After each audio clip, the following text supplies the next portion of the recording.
México bárbaro, por John Kenneth Turner. ¿Qué es México? Los norteamericanos comúnmente llaman a México nuestra república hermana. La mayoría de nosotros la describimos como un país parecido al nuestro, habitado por gente un poco diferente, pero que disfruta de la protección de leyes republicanas. Un pueblo libre en el sentido en que nosotros somos libres. Algunos de los que han conocido el país piensan que está regido por un paternalismo benevolente, en el que un hombre grande y bueno todo lo ordena bien para su tonto pero adorado pueblo. Yo descubrí que México no era ninguna de esas cosas y que el verdadero México es un país donde ni la Constitución ni las leyes se cumplen. México es un país sin libertad política, sin libertad de palabra, sin prensa libre, sin elecciones libres, sin sistema judicial, sin libertad para conseguir la felicidad. Es una tierra donde durante más de una generación no ha habido lucha electoral para ocupar la presidencia, donde los puestos políticos se venden a precio fijo. Encontré que México es una tierra donde la gente es pobre porque no tiene derechos, donde existe esclavitud efectiva para cientos de miles de hombres. Finalmente noté que el pueblo no adora a su presidente, que la oposición, hasta ahora contenida por el ejército y la policía secreta, llegará pronto a rebasar este muro de contención. Los mexicanos de todas clases y filiaciones se hallan acordes en que su país está a punto de iniciar una revolución en favor de la democracia. Mi interés especial en el México político se despertó por primera vez a principios de 1908, cuando establecí contacto con 4 revolucionarios mexicanos que se hallaban encerrados en la cárcel municipal de Los Ángeles, California, bajo el cargo de planear la invasión de una nación amiga, México, con una fuerza armada desde territorio norteamericano. Cultos, inteligentes, universitarios todos ellos, durante algún tiempo habían agitado pacíficamente en su propio país para derrocar sin violencia y dentro del marco constitucional a las personas que controlaban el gobierno. Por ello habían sido encarcelados y sus bienes confiscados. Por último, perseguidos como delincuentes y privados del derecho de organizarse pacíficamente para promover cambios políticos, habían recurrido a la única alternativa posible: las armas. ¿Por qué deseaban derrocar a su gobierno? Porque éste no respetaba la Constitución, porque había despojado al pueblo de sus tierras, porque había convertido a los trabajadores libres en siervos, peones y algunos de ellos verdaderos esclavos.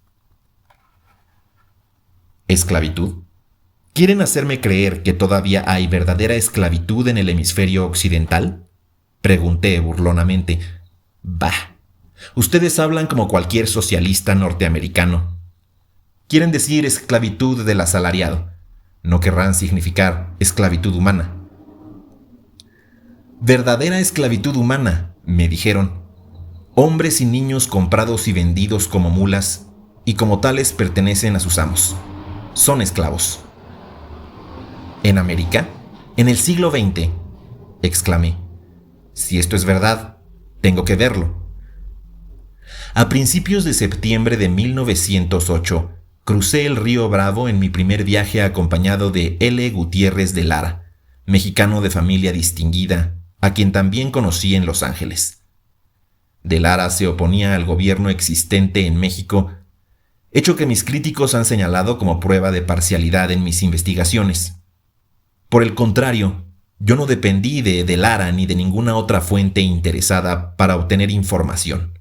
Tomé todas las precauciones para conocer la verdad exacta por medio de todos los caminos posibles. Cada uno de los hechos fundamentales respecto a la esclavitud en México los vi y los escuché yo mismo, y casi siempre de labios de personas quizá inclinadas a empequeñecer sus propias crueldades, los mismos capataces de los esclavos. ¿Esclavitud en México?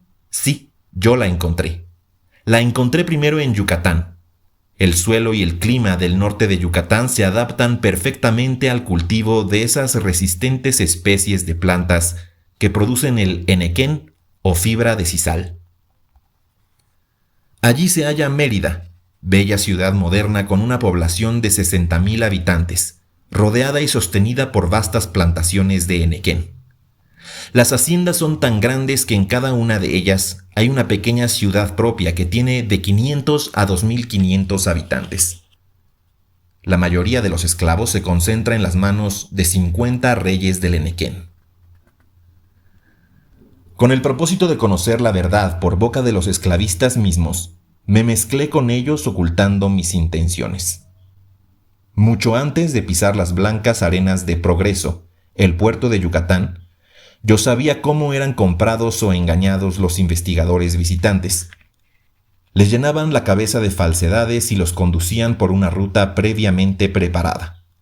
Se les engañaba tan completamente que salían de Yucatán con la creencia, a medias, de que los esclavos no eran tales, que los 100.000 hambrientos, fatigados y degradados peones eran perfectamente felices y vivían tan contentos con su suerte que sería una verdadera vergüenza otorgarles la libertad y la seguridad que corresponden en justicia a todo ser humano.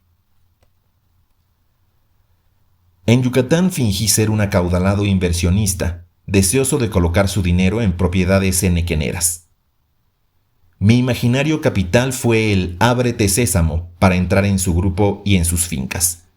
No solo discutí con los reyes mismos cada una de las fases de la producción del henequén, sino que mientras estaba libre de su vigilancia observé las condiciones de vida de millares de esclavos.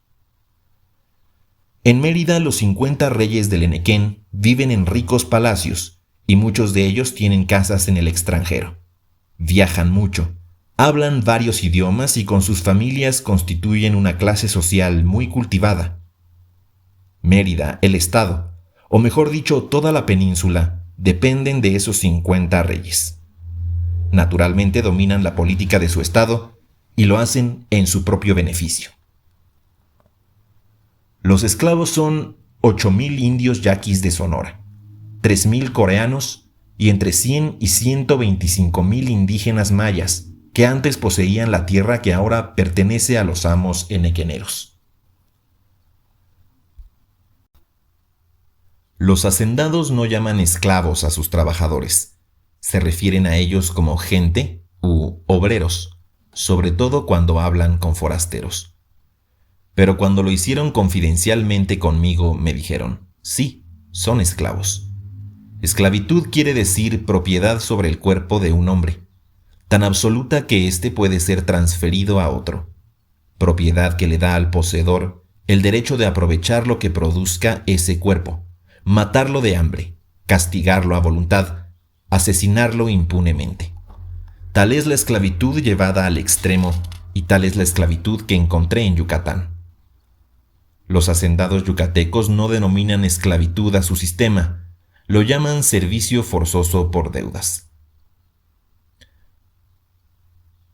No nos consideramos dueños de nuestros obreros. Consideramos que ellos están en deuda con nosotros. Y no suponemos que los compramos o vendemos, sino que transferimos la deuda y al hombre junto con ella. Así explicó Enrique Cámara Zavala, presidente de la Cámara Agrícola de Yucatán, la actitud de los reyes del henequén en este asunto.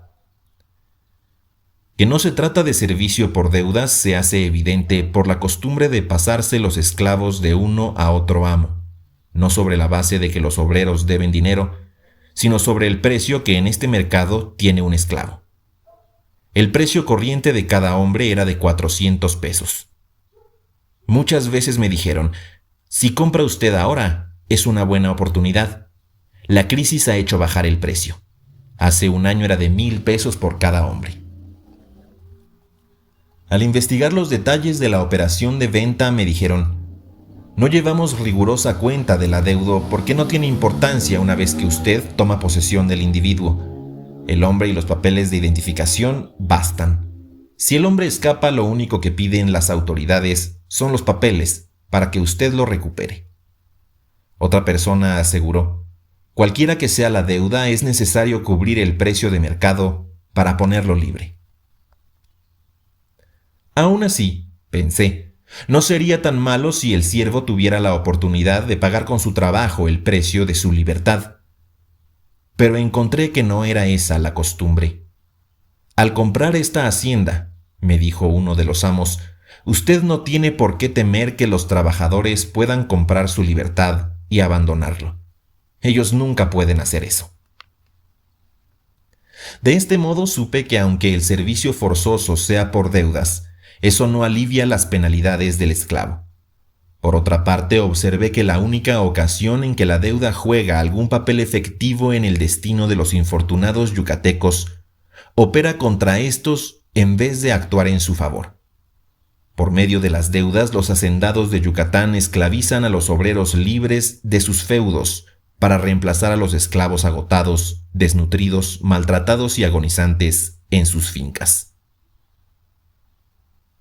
Es muy sencillo, me dijo un hacendado.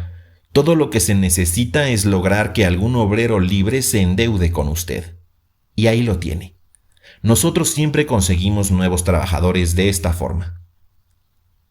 Así pues, el sistema de deudas en Yucatán no alivia la situación del esclavo, sino que la hace más dura. Aumenta su rigor, porque además de que no le ayuda a salir del pozo, sus tentáculos atrapan también al hermano. La parte del pueblo de Yucatán que ha nacido libre no posee el derecho inalienable de su libertad. Son libres solo a condición de llegar a ser prósperos. Pero si una familia, no importa lo virtuosa, lo digna o lo cultivada que sea, cae en el infortunio de que sus padres contraigan una deuda y no puedan pagarla, toda ella está expuesta a pasar al dominio de un henequenero.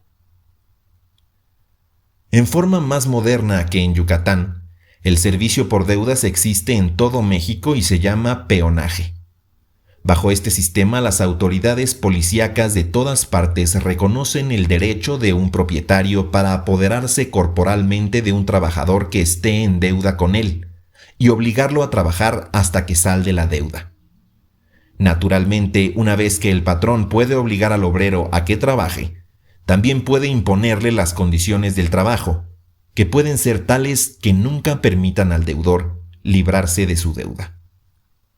El peonaje, en último análisis, es esclavitud. La esclavitud es el peonaje llevado a su último extremo.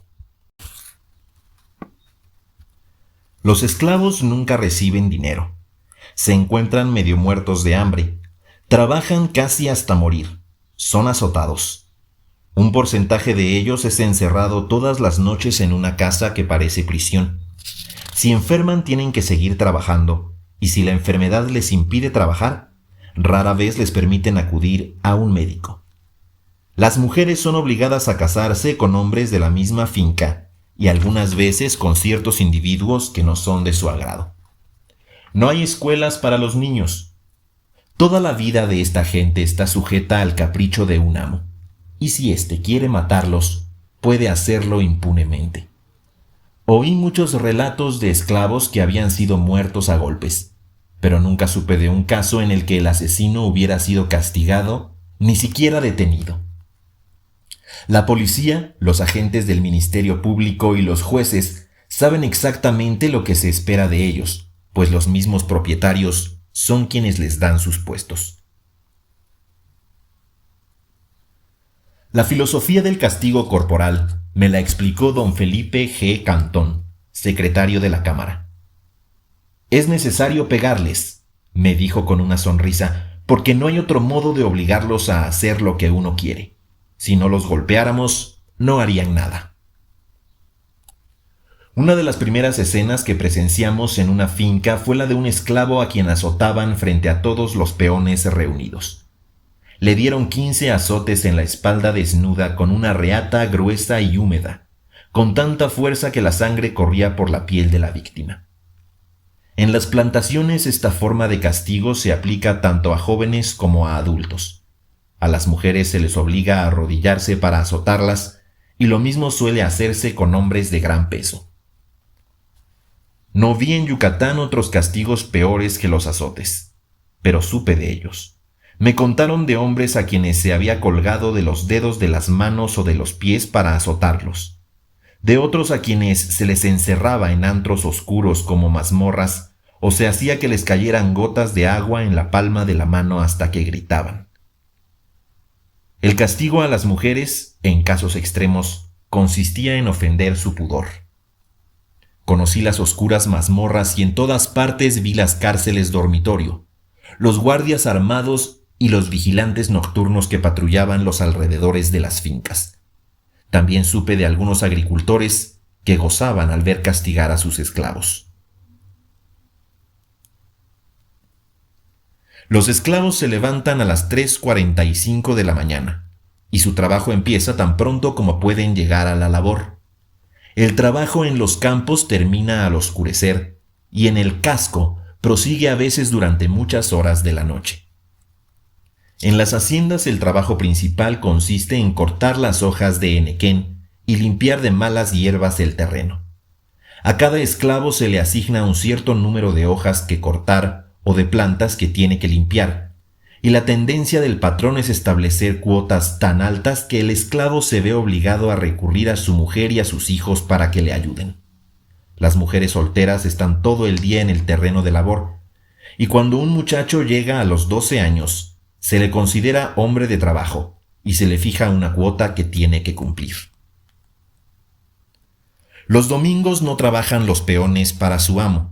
Pasan el tiempo ocupados en sus huertos, descansan o se visitan. A veces hasta se permite que salgan de la finca para visitar a los esclavos del vecino, pero nunca se les autoriza a casarse con gente de otras haciendas, porque esto ocasionaría que uno u otro de los propietarios tuviese que comprar a la mujer o al marido, lo cual crearía dificultades. Pasamos 2 días en la hacienda llamada San Antonio Yacché y conocimos perfectamente su sistema de trabajo y su gente. En los campos vimos cuadrillas de hombres y muchachos, unos sacando las malas hierbas que crecen entre las gigantescas plantas y otros cortando con machetes las enormes pencas. Pude darme cuenta de que la tierra, quebrada y rocosa, daña mucho los pies y de que el clima es duro, cálido y sofocante, a pesar de que estábamos en la temporada que allí se considera fría.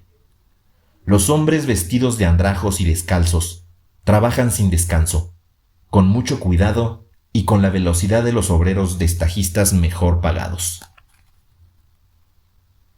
En el patio de secado encontramos muchachos y hombres. Estos últimos me impresionaron por su indiferencia y su aspecto macilento y febril.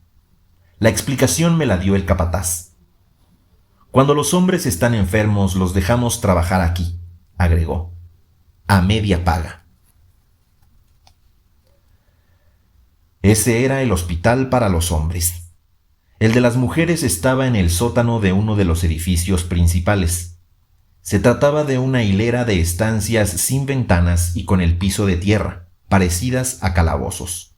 En cada una de ellas yacía una mujer sobre una tabla desnuda, sin siquiera una sábana que mitigara la aspereza. Probé la cena de los esclavos, es decir, tan solo probé una parte de ella con la lengua, el resto fue con el olfato. La comida consistía en 2 grandes tortillas de maíz, una taza de frijoles cocidos sin condimento y un plato de pescado rancio que despedía tan gran hedor que durante varios días persistió en mi olfato.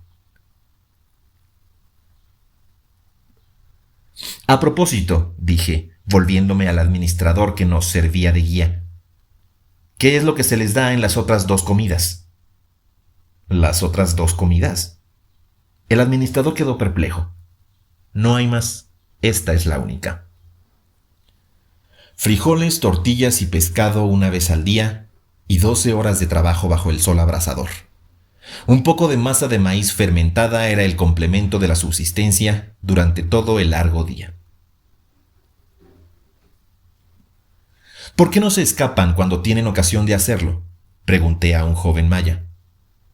El administrador se había apartado de nosotros para regañar a una de las mujeres. No tiene objeto, respondió el joven con seriedad. Siempre nos agarran. Todos están contra nosotros y no hay dónde esconderse. Tienen nuestras fotografías, dijo otro. Siempre nos encuentran y entonces nos dan una paliza. Cuando estamos aquí queremos escapar, pero cuando nos llevan a la labor sabemos que la escapatoria es inútil. Más tarde conocería lo admirablemente adaptado que está el territorio yucateco para impedir la huida de los fugitivos. En aquella losa caliza no crecen frutas ni hierbas silvestres comestibles, de modo que todo fugitivo, con el tiempo, tiene que llegar a una finca o a la ciudad, y en un lugar u otro se le detiene para su identificación. El esclavo de Yucatán no tiene horario para comer. Sale al campo en la madrugada y come por el camino su bola de masa agria. Agarra su machete y ataca la primera hoja espinosa tan pronto como hay luz suficiente para ver las espinas. Y para nada abandona el machete hasta el atardecer. Una y otra vez comparé mentalmente las condiciones en que viven los esclavos de Yucatán con lo que he leído acerca de los esclavos de nuestros estados del sur. Siempre resultó favorecido el negro. Este casi siempre estaba bien alimentado. Generalmente no trabajaba con exceso. En muchas de las plantaciones rara vez se le pegaba. Los esclavos del sur, como los de Yucatán, eran ganado perteneciente a la finca, pero a diferencia de estos se les trataba tan bien como al ganado. La vida de nuestros esclavos negros no era tan dura, puesto que algunas veces podían reír y cantar. Los esclavos de Yucatán no cantan.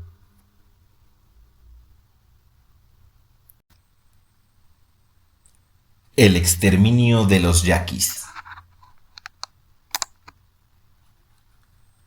Mi propósito auténtico al hacer el viaje a Yucatán fue averiguar qué pasaba con los indios yaquis de Sonora. Yo sabía algo de los sufrimientos de los yaquis en su estado natal, de los medios que se emplearon para obligarlos a rebelarse, de la confiscación de sus tierras, de los métodos de exterminio usados por el ejército, de la voz indignada de los elementos sensatos de Sonora y finalmente de la radical orden del presidente Díaz para que los yaquis fueran deportados. Sabía que esta orden se estaba cumpliendo y que cientos de familias eran recogidas cada mes para ser enviadas al exilio. Pero, ¿qué suerte les esperaba al final del camino? La respuesta era siempre vaga. Después que los desterrados se embarcaban en el puerto de Veracruz, caía el telón tras de ellos. Desde los tiempos más lejanos que se conocen de su historia, los yaquis nunca han sido salvajes. Siempre fueron un pueblo agrícola, cultivaron el suelo, descubrieron y explotaron minas, construyeron sistemas de riego, edificaron ciudades de adobe, sostenían escuelas públicas, un gobierno organizado y una fábrica de monedas. El yaqui tiene una admirable complexión física. Se reconoce a primera vista por sus anchos hombros, su pecho amplio, sus piernas musculosas y su cara curtida. El yaqui típico es casi un gigante y su raza es de atletas. ¿Acaso esa sea la razón de que no haya inclinado la cabeza para someterse a la voluntad de los amos de México? Cuando los yaquis tomaron las armas por vez primera contra el gobierno actual, hace unos 25 años, lo hicieron por causa de una ofensa recibida. Peleaban casi siempre a la defensiva y, replegados a las montañas, tuvieron necesidad de abandonarlas y merodear porque así lo exigía su estómago. El origen de los conflictos yaquis se atribuye generalmente a un plan elaborado por cierto número de políticos que tenían el propósito de apoderarse de las ricas tierras del sur de Sonora, las cuales eran propiedad de los yaquis desde tiempos inmemoriales. Durante los últimos 24 años, los únicos gobernadores de Sonora han sido Ramón Corral, Rafael Izábal y Luis Torres. Estas tres personas se han alternado en la gubernatura del estado por más de una generación. Se sabe que los yaquis tenían legítimos títulos sobre sus tierras cuando Corral, Izábal y Torres se presentaron en escena. Los españoles no pudieron subyugarlos completamente y después de 250 años de conflicto llegaron a concertar con ellos la paz, en la que los yaquis cedieron una parte de su territorio a cambio de sus justos derechos de propiedad sobre el resto. El rey de España les otorgó un título firmado por su augusta mano. Esto sucedió hace cerca de 150 años y el título real fue respetado por los gobernantes y jefes de México hasta llegar a Díaz.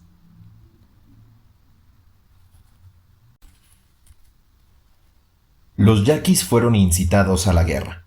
Los hombres que estaban a la cabeza del gobierno de Sonora querían sus tierras. Enviaron supuestos agrimensores al Valle del Yaqui para poner mojones en la tierra y decir a la gente que el gobierno había decidido regalársela a unos extranjeros. Confiscaron 80,000 pesos que el jefe Cajeme tenía en un banco y enviaron hombres armados a arrestarlo. Como no pudieron encontrarlo, prendieron fuego a su casa y a las de los vecinos y abusaron de las mujeres del pueblo, inclusive de la mujer de Cajeme. Desde entonces los yaquis se vieron obligados a pelear. A partir de ese día, hace 25 años, el gobierno de México ha mantenido casi continuamente en el territorio un ejército de 2,000 a 6,000 hombres contra este pueblo. A los pocos años de lucha, fue capturado el jefe Cajeme, al que ejecutaron públicamente. Enseguida fue elegido Tetaviate para ocupar el lugar de Cajeme y la lucha prosiguió. En 1894 les arrebataron las tierras. Por decreto del gobierno federal se les quitaron las mejores y las traspasaron a un solo hombre, el general Lorenzo Torres, que hoy es jefe militar en Sonora. Al gobierno se le considera culpable de las más horribles atrocidades. Un escritor mexicano cita estos dos casos. El 17 de mayo de 1892, el general Otero ordenó aprender a los hombres, mujeres y niños de la ciudad de Navojoa y colgó a tantos que agotaron las cuerdas disponibles, siendo necesario usar cada una de ellas 5 o 6 veces. Y, en julio de 1892, el coronel del ejército Antonio Rincón tomó prisioneros a 200 yaquis, hombres, mujeres y niños, y los embarcó en el cañonero El Demócrata, echándolos después al agua, donde perecieron todos ellos. Todo soldado que mate a un yaqui, me dijo un médico militar que sirvió 2 años en las tropas que combatían a los yaquis, percibe una recompensa de $100. Para aprobar su hazaña, el soldado tiene que presentar las orejas de la víctima.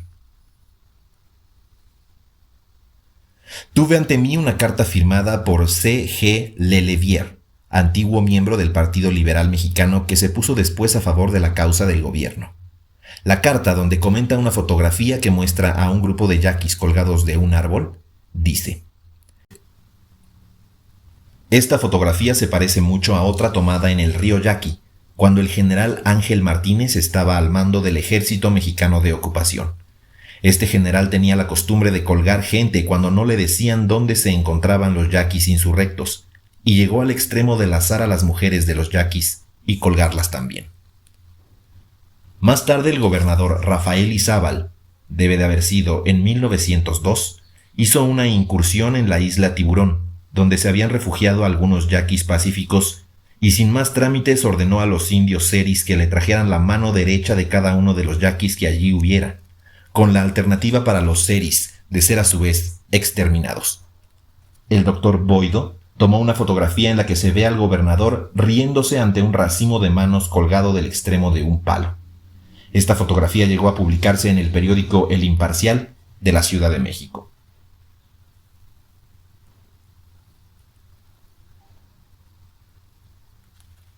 En 1898, se dotó a las tropas del gobierno con rifles Mauser mejorados y destruyeron a un ejército de yaquis en Mazacoba, contándose los muertos en más de 1,000. Después ya no hubo grandes batallas. A los guerreros yaquis simplemente se les cazaba y millares de ellos optaron por rendirse. A estos les cedió, para ellos y sus familias, nuevo territorio más al norte, donde se establecieron como si fuera tierra de promisión. Pero resultó ser un desierto, de modo que se trasladaron a otros lugares del estado, convirtiéndose algunos en obreros de las minas, otros en empleados de los ferrocarriles y el resto como peones agrícolas. Parte de la tribu yaqui perdió su identidad y se mezcló con los pueblos cercanos. Y es a estos yaquis pacíficos a los que se aprende y se deporta a Yucatán. Unos cuantos yaquis han seguido luchando por sus tierras. Se han fortificado en lo alto de la sierra del Bacatete, que bordea lo que antes era su país. Construyeron sus hogares, plantaron maíz, establecieron a sus familias y cantan a veces a los fértiles valles que una vez fueron suyos. Varios miles de soldados siguen persiguiéndolos, y aunque no puedan llegar a esas alturas de la sierra, acechan a los indios y disparan contra ellos cuando bajan a comprar carne, telas u otros artículos que necesitan para su subsistencia. Muchos pequeños grupos de estos renegados han sido destruidos. No han faltado rumores de paz y celebraciones de conferencias con el gobierno, pero todo fracasó porque los renegados no pudieron obtener la seguridad de que no serían ejecutados o deportados después de rendirse. En los despeñaderos del Bacatete hay por lo menos varios centenares de yaquis que se niegan a rendirse. Están fuera de la ley, no tienen comunicación con el mundo, no tienen relación con el elemento pacífico de su raza que está disperso por todo el estado de Sonora, y, sin embargo, la existencia de este puñado de renegados es la única excusa que tiene el gobierno para prender a pacíficas familias mexicanas y deportarlas a razón de 500 por mes. La deportación de yaquis a Yucatán y a otras partes de México bajo el régimen esclavista empezó a tomar grandes proporciones cerca de 1905. Finalmente, en la primavera de 1908, se publicó una orden del presidente Díaz disponiendo de modo terminante que todos los yaquis, dondequiera que se encontrasen, fueran hombres, mujeres o niños, deberían ser aprehendidos por la Secretaría de Guerra y deportados a Yucatán. Diariamente se capturaban trabajadores yaquis en las minas, en los ferrocarriles y en las fincas, ya fueran mujeres, jóvenes, niños, viejos, débiles o fuertes. Bajo la custodia de los soldados iban en grupos hacia el exilio. Igual destino aguardaba a otros grupos indígenas y a cualquier gente de piel oscura que por ser pobre e incapaz de defenderse era capturada, fichada como yaqui y enviada a la tierra del Enequén. La raíz de todo el problema me fue revelado por el coronel Francisco B. Cruz del Ejército Mexicano. Estos yaquis, me explicó, se venden en Yucatán a 65 pesos por cabeza.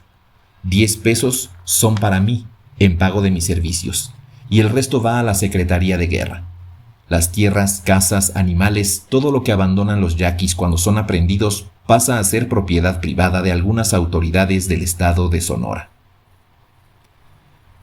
El coronel me aseguró que las deportaciones no cesarían mientras no se hubiera ganado el último centavo en el negocio. El grupo de funcionarios que se ha alternado en el gobierno de Sonora durante los últimos 25 años se cuidará de eso, agregó. Estas confidencias me las transmitió el coronel como detalles de una charla interesante con un extranjero inofensivo. No expresó objeción alguna contra el sistema, más bien se vanagloriaba. En los últimos 6 meses, me dijo el gordo coronel, he trasladado a 3,000 yaquis, pero confío en que para fin de año aumentará el número. Hay por lo menos 100,000 más que trasladar. Claro es que no todos son yaquis, pero... Y el principal delegado del presidente Díaz para la deportación de la gente trabajadora de Sonora, meciéndose en el puente del barco de carga, me lanzó una sonrisa muy significativa, terriblemente significativa.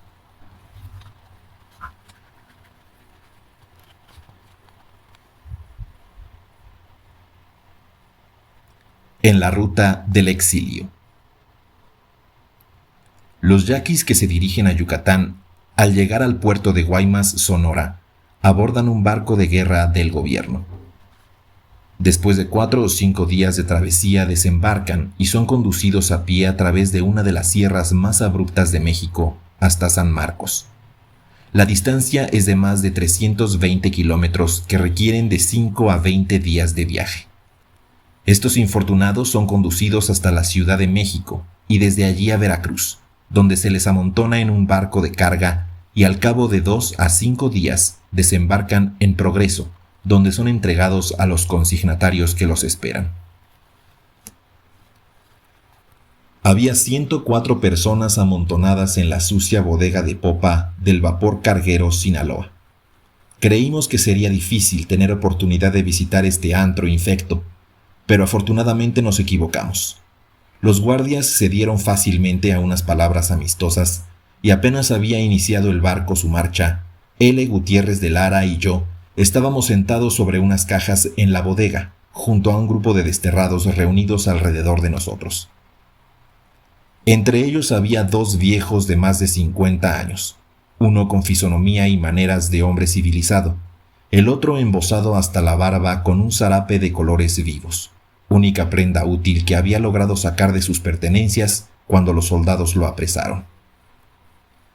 Había también un magnífico atleta de menos de 30 años, que llevaba en brazos a una delicada niña de 2 años, mujeres sucias, casi la mitad de ellas con niños de pecho.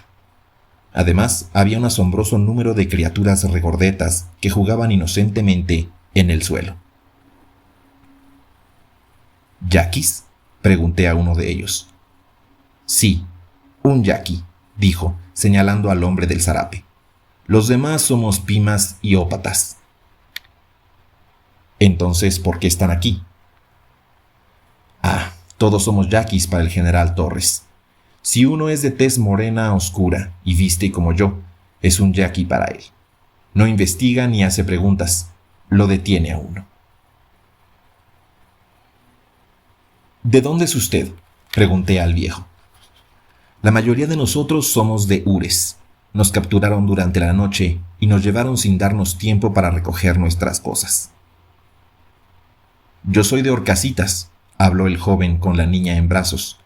Estaba arando en mi tierra cuando llegaron y no me dieron tiempo ni a desuncir mis bueyes. ¿Algunos de ustedes opusieron resistencia cuando los soldados llegaron a aprenderlos?, pregunté. No, dijo el viejo de Ures. Nos entregamos pacíficamente.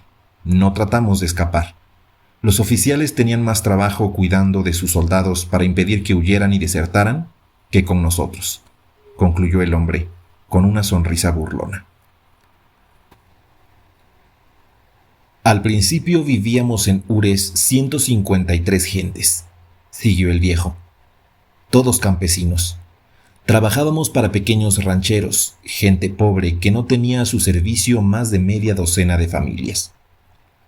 Un día, un agente del gobierno visitó la región y ordenó a los patrones que dieran cuenta de todos sus trabajadores. Ellos obedecieron, pues solo días después, cuando llegaron los soldados, supieron de qué se trataba. Entonces se dieron cuenta de que la ruina era tanto para ellos como para nosotros. Suplicaron a los oficiales diciendo: «Este es mi peón, es un buen hombre, ha estado conmigo durante 20 años». «Sí», continuó otro. «Nuestros patrones siguieron suplicando, pero fue inútil. Algunos nos siguieron todo el camino hasta Hermosillo. Allí los puede usted encontrar y le dirán que decimos la verdad. Habíamos sido robados y a ellos los habían despojado». «Había burros en el camino», interrumpió una mujer, «y mulas y caballos. ¿Por qué no nos dejaron montarlos?» Pero nuestros hombres se portaron muy bien. Cuando las 3 mujeres con embarazo muy adelantado ya no pudieron caminar, ellos hicieron parihuelas de ramas turnándose para cargarlas. Sí, nuestros hombres se portaron bien, pero ya no están aquí. Ya no los veremos más. «Los soldados tuvieron que arrancarme de mi marido», dijo otra, «y cuando yo lloraba, se reían. A la noche siguiente vino un soldado y quiso abusar de mí, pero me quité los zapatos y le pegué con ellos». «¿A quién pertenecen todas estas criaturas, estos muchachos, todos del mismo tamaño?», pregunté. «¿Quién sabe?», respondió una anciana. «Sus padres han desaparecido, lo mismo que nuestros niños. Nos quitan a nuestros hijos y nos entregan hijos de extraños. A esa mujer que está acurrucada allá, con la cara entre las manos, le quitaron sus 4 pequeños. A mí me quitaron a mi marido. En más de 30 años no nos habíamos apartado una sola noche. ¿Cree usted que nos juntaremos con nuestros maridos de nuevo en Yucatán?». Al pasar frente al faro de Veracruz, una ola se estrelló contra el costado del barco y el agua empezó a entrar a chorros por las ventanillas más bajas, inundando el alojamiento de los infelices desterrados. Cuando en la mañana temprano me dirigí de nuevo a la popa, los encontré en el puente, mojados y temblando, y algunos retorciéndose víctimas de fuerte mareo. Por fin llegamos a Progreso. Al tomar el tren para Mérida, vi cómo metían a nuestros compañeros de viaje en los coches de segunda clase. Bajaron en la pequeña estación de San Ignacio, tomaron rumbo a una hacienda perteneciente al gobernador Olegario Molina, y ya no los vimos más. En Yucatán pronto me enteré de lo que hacían con los desterrados yaquis. Estos son enviados a las fincas henequeneras como esclavos. Se les trata como muebles, son comprados y vendidos, no reciben jornales. A veces se les azota hasta que mueren. Se les obliga a trabajar desde la madrugada hasta el anochecer bajo un sol abrasador. A los hombres los encierran durante la noche y a las mujeres las obligan a casarse con chinos o con mayas. A las familias desintegradas al salir de Sonora o en el camino, no les permiten que vuelvan a reunirse. Una vez que pasan a manos del amo, el gobierno no se preocupa por ellos ni los toma ya en cuenta.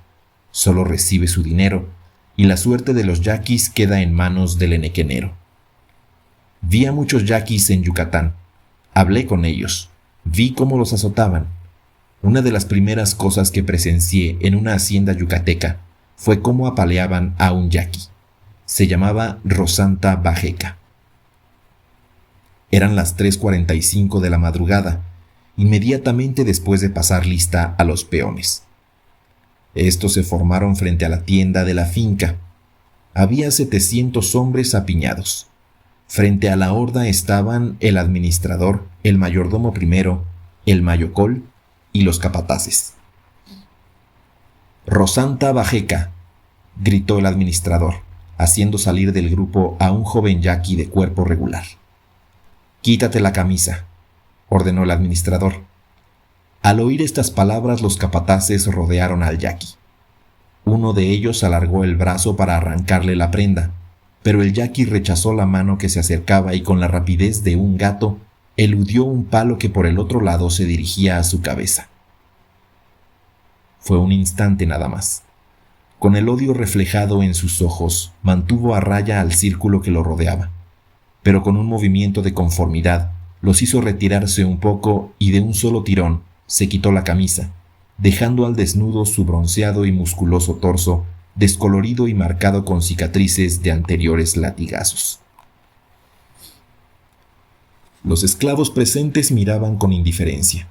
Era un pelotón de trabajadores sucios, descalzos, con deteriorados sombreros de palma que sostenían respetuosamente en la mano. Había allí 3 razas: el maya de aguda faz y alta frente, aborigen de Yucatán, el alto y recto chino y el moreno y fuerte yaqui de Sonora. A la tercera orden del administrador salió de entre los esclavos un gigantesco chino.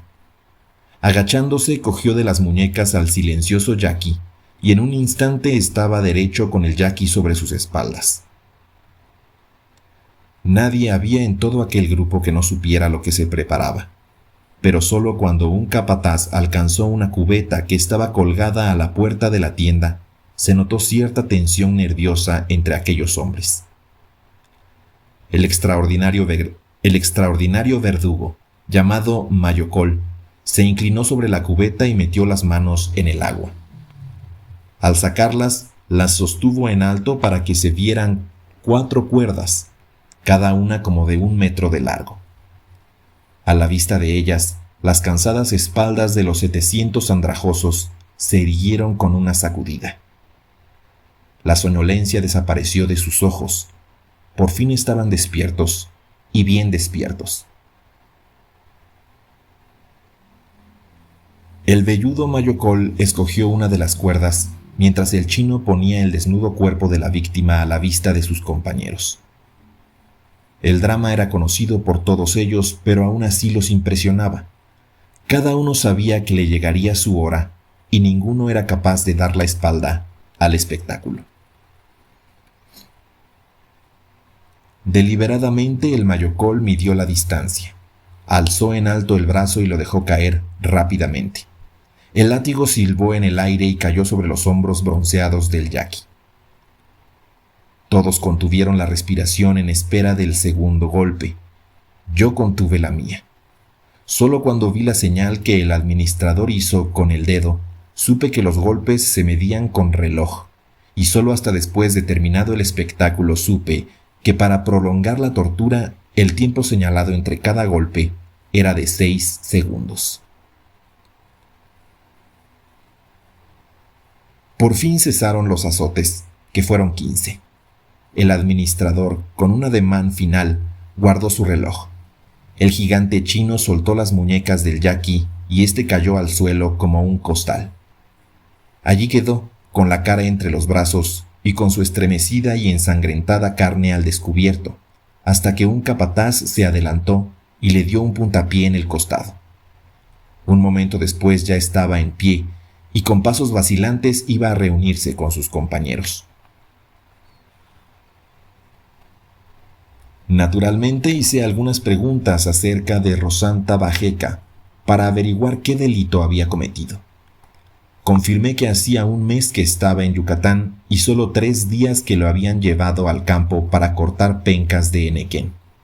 Su delito era que no había cumplido con la cuota exigida, que era de 2,000 pencas diarias.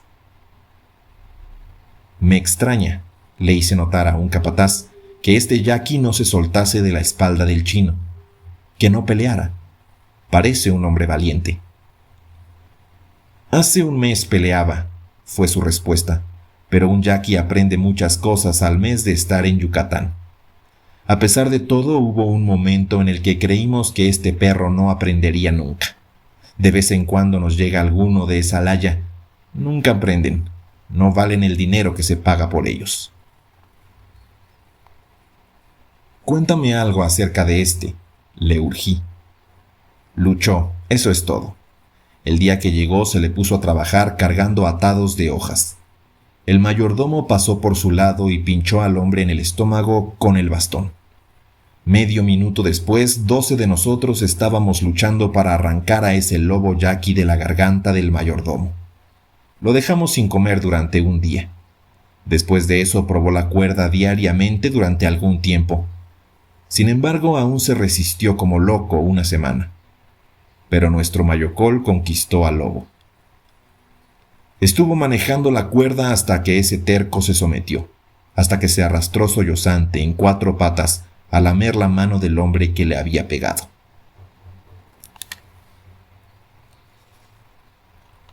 Durante mis viajes en Yucatán, muchas veces me había llamado la atención el carácter tan humano de la gente a quien el gobierno mexicano llama yaquis. La fidelidad conyugal es la virtud básica del hogar yaqui, y parece que no es por causa de alguna antigua superstición tribal, sino por una ternura innata que se dulcifica a medida que pasan los años hacia la compañera con quien ha compartido la carne, el abrigo y la lucha por la vida, las alegrías y las tristezas. El gobierno mexicano prohíbe el divorcio y por lo tanto volverse a casar en sus dominios. Pero para el hacendado yucateco todo es posible. Para una mujer yaqui, un hombre asiático es repugnante. Sin embargo, una de las primeras barbaridades que el henequenero impone a la esclava yaqui, que acaba de ser privada de su marido legal, a quien ama, es obligarla a casarse con un chino y vivir con él. Lo hacemos así, me explicó uno de los hacendados, para que el chino esté más satisfecho y no tenga deseos de escaparse.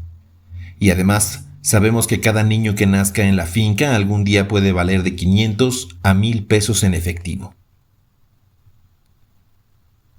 En la finca de uno de los más afamados reyes del henequén, descubrimos a las mujeres y a los niños yaquis en una hilera de chozas de una sola pieza, rodeada cada una de un pequeño pedazo de tierra sin cultivar. En una de las casas vimos hasta 14 personas alojadas. Había una mujer de más de 50 años, en cuyo rostro se reflejaba la fuerza de un jefe indio, y otra, de tipo hogareño, cuyos ojos se iluminaban amistosamente a pesar de sus penas. También se encontraba allí una muchacha quinceañera, casada hacía 4 meses, pero sola ahora. Era notablemente bonita, sentada con la espalda contra la pared. No dejaba de sonreír, hasta que rompió a llorar. ¿Todas ustedes eran casadas?, pregunté. Todas, asintió la anciana con cara de jefe indio. Ustedes no están trabajando, les hice notar. ¿Qué es lo que hacen? Morirnos de hambre, contestó la vieja. Nos dan eso una vez por semana, para todas, explicó otra, al tiempo que señalaba 3 pequeños pedazos de carne. Aparte de esto, solamente nos dan maíz y frijoles, pero ni siquiera la mitad de lo que necesitamos.